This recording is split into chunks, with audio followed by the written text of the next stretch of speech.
Olá, cidadão, olá, servidor público. Estamos iniciando mais um programa Cidadania e Serviço Público. Um programa da FESPESP, que é a Federação das Entidades de Servidores Públicos do Estado de São Paulo. No nosso programa de hoje, vamos conversar com diretores do CAPESP, Centro Associativo dos Profissionais de Ensino do Estado de São Paulo. Assunto: democracia, vida e educação. Especialmente, Fundeb, financiamento para a educação nos municípios brasileiros. Vamos lá?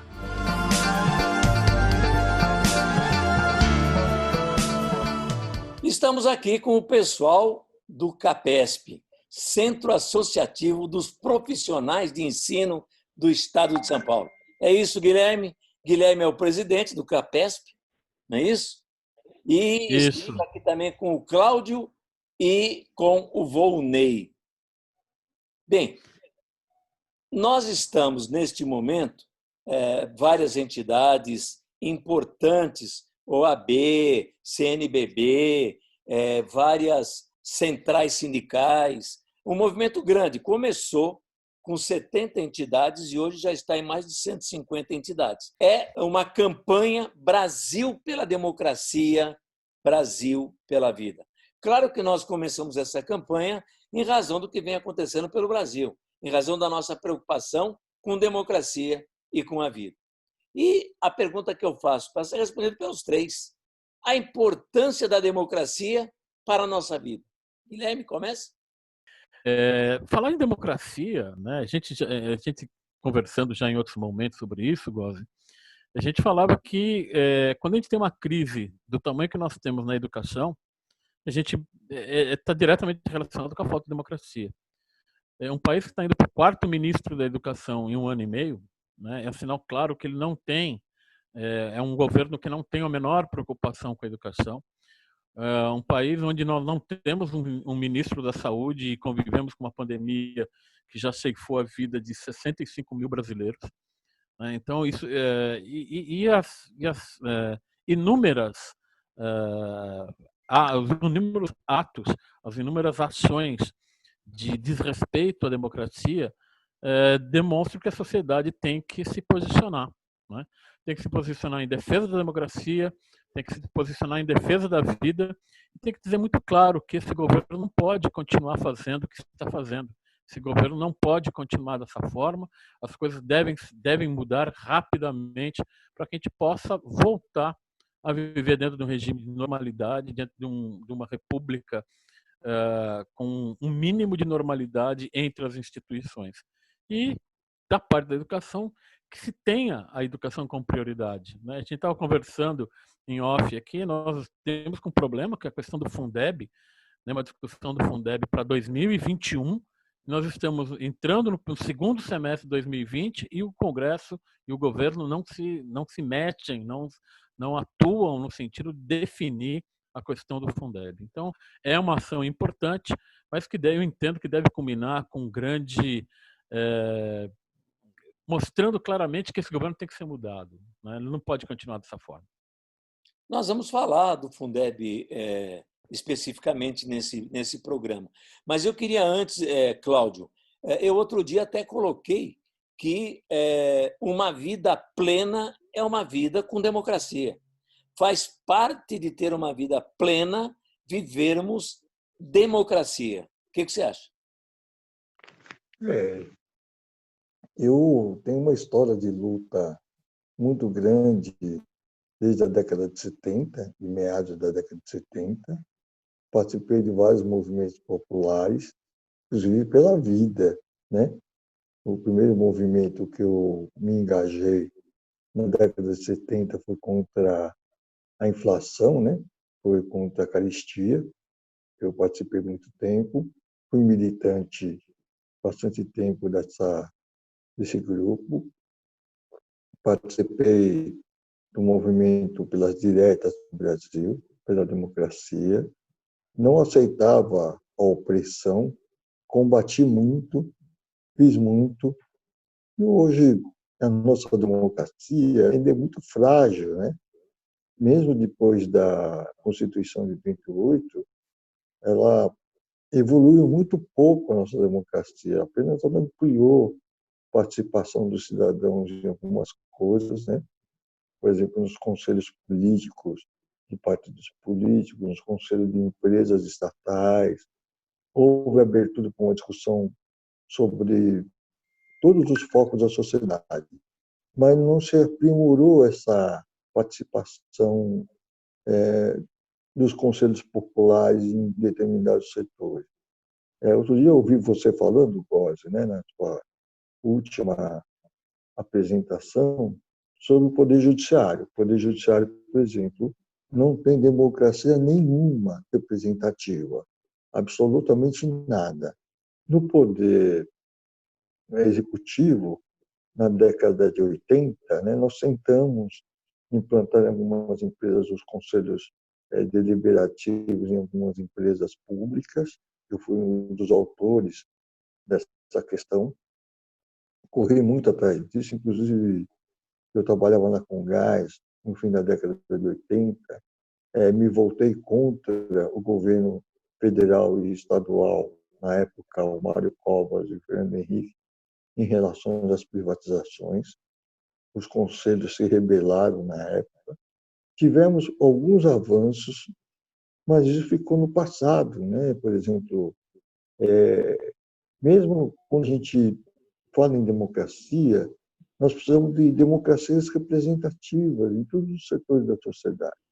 E jamais existe nesse país, desde 84, quando a gente praticamente transitou da ditadura para a democracia, poucos o poder legislativo no país faz, exceto ser servil ao executivo. Então, isso não é democracia. Eu até me irrito. Eu lembro quando a gente, no estado de São Paulo, na década de 80, no fim da década de 80, a gente estava aprovando a Constituição. Se falou muito na participação popular, mas não houve participação popular. Se fechou um grupo, se inscreveu, né? Vou pegar um exemplo, já aí no comecinho da década de 90, as compras das empresas públicas, do Poder Executivo. Nós tínhamos que fazer uma lei, refazer uma lei, que era a lei das licitações de contratos.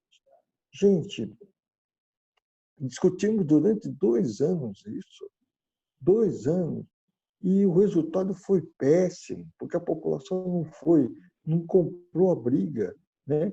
Por exemplo, os orçamentos participativos, não sei se vocês lembram, né, da década de 80, sim, que a gente aprovou isso no Congresso, sim, e não existe mais. Veja só, eu vou até conversar uma coisa com o Volney aqui. Volney, a gente está falando aqui de democracia, claro que a gente está falando do voto do cidadão que tenta eleger um representante. No Congresso passado, nós falamos muito mal do Congresso passado, que era um Congresso que não trabalhava, não tinha nenhuma relação com a população. Como esse Congresso aqui teve uma mudança de 50%, imaginamos que poderíamos ter um Congresso melhor. Não é o que aconteceu. Hoje a gente já tem certeza disso. E quando a gente fala em democracia, fala no voto, fala na possibilidade do cidadão eleger alguém, falamos também numa democracia porque é a liberdade de ideias, é a liberdade de exposição, é a liberdade de pensamento. Agora, democracia, você não acha que também é uma forma de distribuir melhor a riqueza da população? Nós temos hoje 1% que ganha, bilionários e 90 e poucos por cento que vivem de uma forma terrível. Metade desse pessoal nem emprego tem. Não é democracia, não é obrigação da democracia dividir a riqueza do país? Boa noite a todos. Realmente um prazer a gente estar aqui, poder falar um pouco a respeito dessa conjuntura, né, que a gente está vivenciando hoje. E o tema inicial ele é apaixonante, porque estamos precisando falar de democracia, que incrível, né?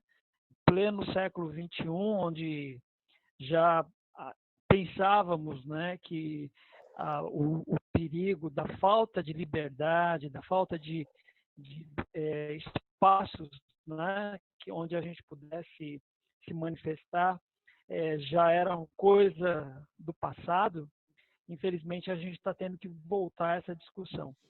Realmente, você foi preciso. Que a palavra democracia, se a gente pegar do ponto de vista histórico, né, do ponto de vista político e da origem da palavra e depois do aprimoramento dessa palavra, né, nas várias sociedades que a gente vive, realmente, democracia ela tem um significado que envolve, além de você apenas votar no seu representante, você ter direito a questões mínimas de sobrevivência, ao direito ao trabalho, ao direito à saúde, ao direito a uma educação de qualidade, né? Enfim, são vários direitos que a gente tem.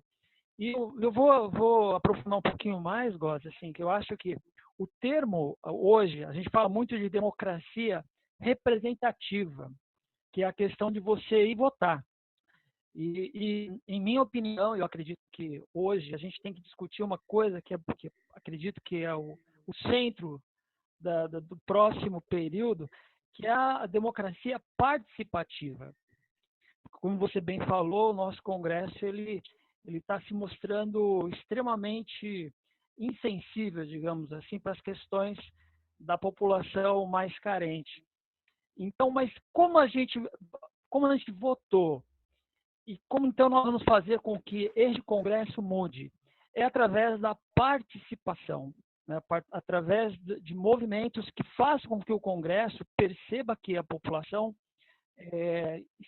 tem o direito também de não só votar, mas também de influenciar nessas decisões.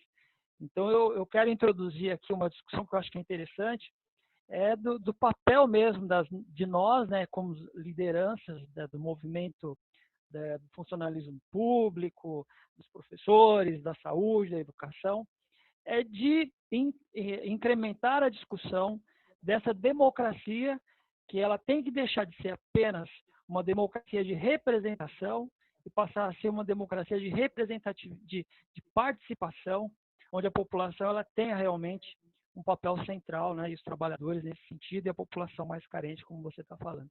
Então, é um tema muito interessante que acredito que temos muitas propostas, né, que a gente tem que colocar em prática aí. É mais ou menos por aí que eu penso, o momento atual que nós estamos vivendo. Nós estamos conversando aqui com o pessoal do CAPESP, portanto, com o Centro Associativo de Profissionais do Ensino aqui do Estado de São Paulo, né? E tem um assunto importantíssimo para vocês, que é o tal do Fundeb. Vamos falar um pouquinho o que é o Fundeb, porque me parece que ele era passageiro, ele não era efetivo. A discussão agora é fazê-lo efetivo, mas tem que ser votado ainda este ano. Estou certo, Guilherme? Isso, né? A gente viveu aí durante um bom tempo com uma situação que era transitória e que é necessário agora ter um fundo do desenvolvimento da educação permanente para o país, não é? Hoje a gente tem, com a municipalização do ensino, que aconteceu em larga escala, né, nos anos 2000, nos anos 90, anos 2000, você pensar em educação hoje sem Fundeb, sem um fundo de assistência para toda essa rede, para as diversas redes municipais no Brasil inteiro, né, se você tirar esse fundo, né, você destrói toda a educação básica no país, né, porque os municípios não têm dinheiro por si só, né, só com seus 25% do orçamento municipal, eles não conseguem manter uma rede de ensino, né, de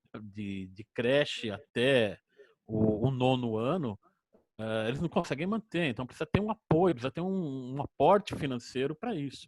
E esse é um dos papéis dos mais importantes do Fundeb, né?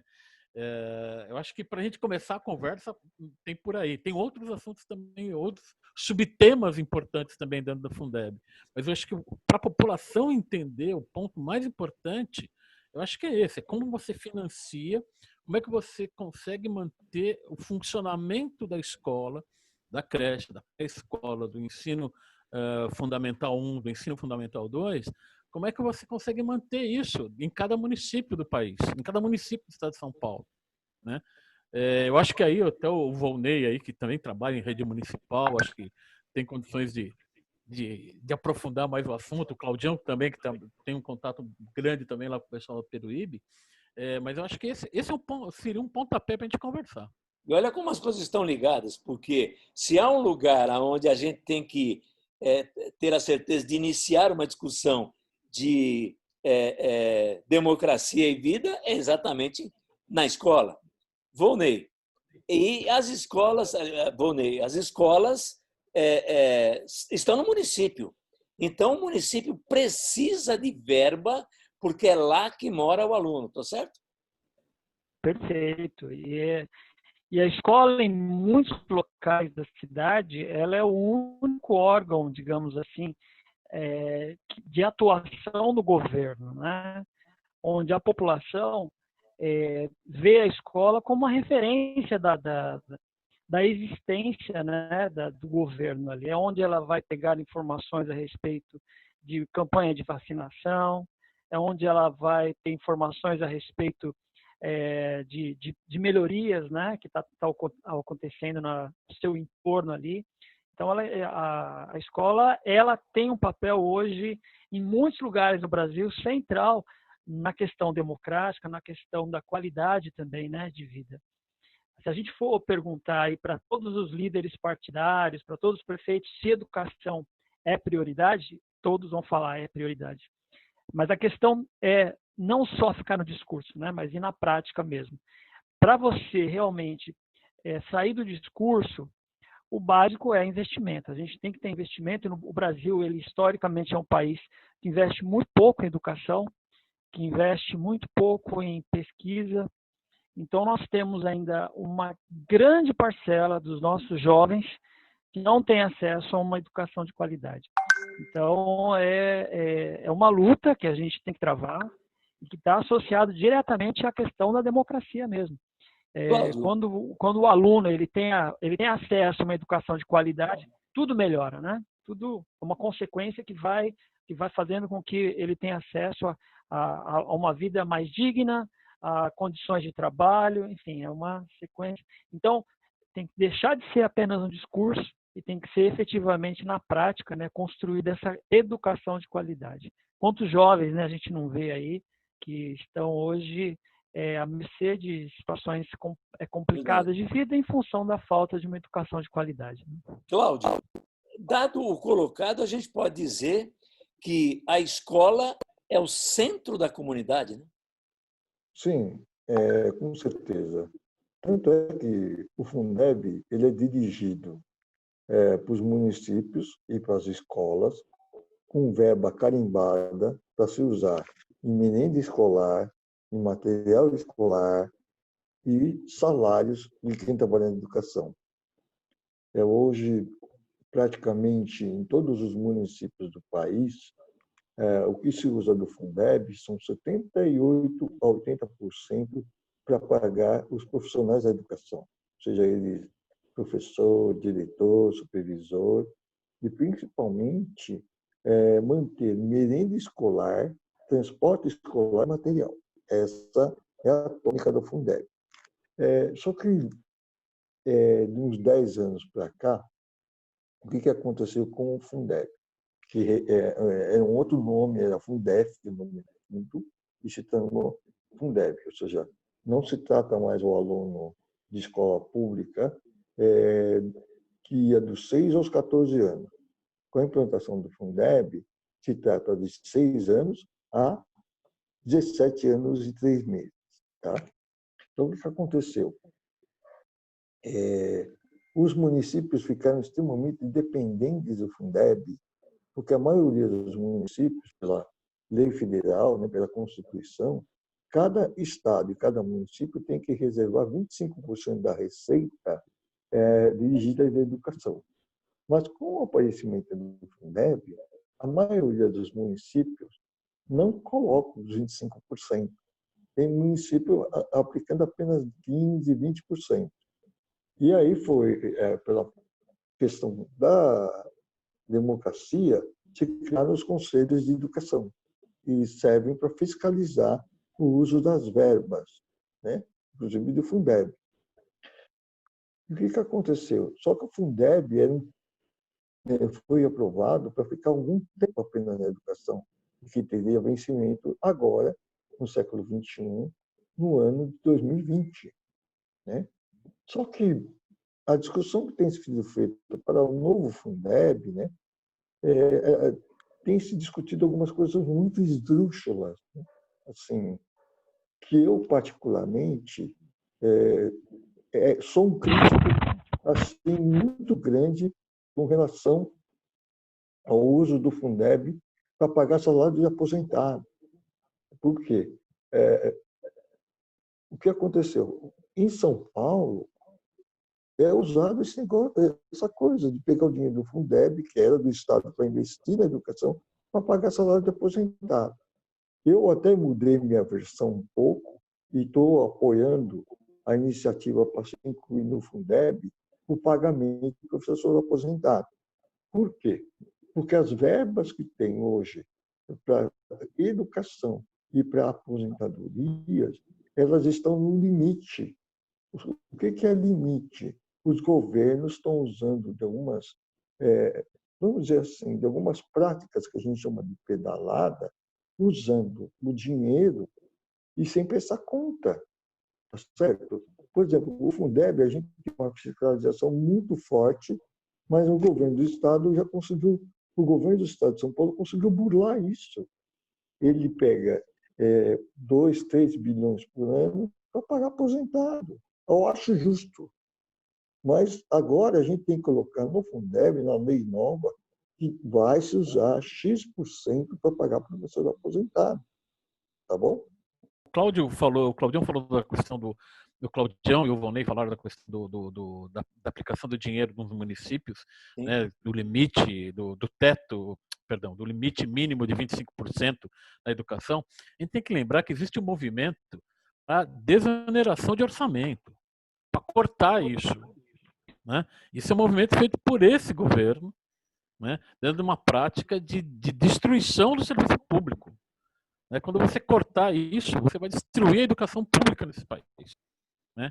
Então, acho que nessa rodada final aqui, para a gente fechar, eu acho que quando a gente se propõe a defender a democracia, a gente se propõe também a defender a participação popular na vida do país. Sim. E defender educação plena para todo mundo, né? Para todos os municípios, no Brasil inteiro. Né? E que essa educação seja de qualidade e que os profissionais que atuam na educação tenham um mínimo de dignidade, tanto quando estão na ativa, quanto ao se aposentarem. Acho que esse é o grande momento, acho que é o grande tema que a gente fica aqui para discutir sobre essa questão da democracia. Falam tanto dos grandes salários do funcionalismo, o professor é o que menos ganha. Não é isso, Cláudio? É verdade. Aqui no estado de São Paulo, nós somos o pior salário do país, aqui no estado de São Paulo. Porque não existe incentivo. Como o dinheiro que ia pagar salário maior do Fundeb foi usado para pagar aposentado. Não que eu seja contra, mas não tem reajuste porque usa a verba federal para pagar aposentado. Tá? Isso esgotou a capacidade do Estado alavancar o nosso salário. Não sou contra, mas ficou paralisado o salário. Tá certo? Hoje o salário nosso médio do professor do Estado de São Paulo é 1,5 salários mínimos. A média. Tá bom? Obrigado, gente. Um total absurdo. Né? Um total... E ainda, gente, se não for a educação, vai fazer o quê no Brasil? Não é isso, Volney? Isso mesmo, Cosi. Eu quero agradecer, né, essa oportunidade da gente poder falar um pouquinho aqui das nossas ansiedades, né, nossas preocupações em relação à saúde, à educação, em relação à conjuntura, né, da educação que nós estamos vivendo hoje. E eu quero dizer que assim, nós estamos passando um momento muito importante da nossa história, né? Apesar de ser triste, mas ele é muito importante porque nós temos projetos em disputa, né? Nós temos um projeto do governo federal que, infelizmente, a gente já se demonstrou totalmente antipopular, né? Voltado mais para grupos do que para a própria população. Ele foi quase que obrigado, né, a ter que dar o braço a torcer, falar, não, o Estado ele tem um papel importante de distribuição de renda, né? Eu acho que essa pandemia ela trouxe essa coisa do Estado, que é um Estado que protege as pessoas que precisam, um Estado que se preocupa com toda a sociedade, não só com uma parcela da sociedade. Que nós possamos aprofundar essa discussão, esse debate, porque ele é muito importante para que país nós queremos construir, né? Parabéns à iniciativa e que a gente possa aprofundar, né, esse debate cada vez mais. Boa noite a todos. E a educação em primeiro lugar, gente. Sempre. Falar em vida, falar em democracia, fala-se em educação. Portanto, nós temos que ter governo que invistam em educação federal, estadual e municipal. E que aprovem, isso é para o Congresso, que aprovem urgentemente o Fundeb. Quero agradecer o pessoal do CAPESP, Guilherme, o Cláudio, Volney, muito obrigado por estarem aqui com a gente em mais um programa Cidadania e Serviço Público. Obrigado.